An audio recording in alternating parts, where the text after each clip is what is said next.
Hello കൂട്ടുകാരെ, ഞാൻ ഇന്ന് വന്നത് ഒരു ചെറിയ ഗാനത്തിൻ്റെ 2 വരി പാടാനാണ്. ഞാൻ അത്ര വലിയ പാട്ടുകാരിയൊന്നും അല്ല, എൻ്റെ സൗണ്ടും അത്ര നല്ലതല്ല, പക്ഷേ എനിക്ക് ഭയങ്കര ഇഷ്ടം പാട്ട് പാടാൻ.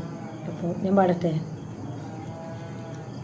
പണ്ടെൻ്റെ ഈണം നീ മൗനങ്ങളിൽ, പതറുന്ന രാഗം നീ എരിവേനലിൽ, അത്തറായി നീ പെയ്യും നാൾ ദൂരെയായി, നിലവിട്ട കാറ്റായി ഞാൻ മരുഭൂമിയിൽ, പൊൻകൊലുസു കൊഞ്ചുവാൻ നിമിഷങ്ങളൻ ഉള്ളിൽ കിലുങ്ങിടാതെ ഇനി വരാതെ നീ എങ്ങോ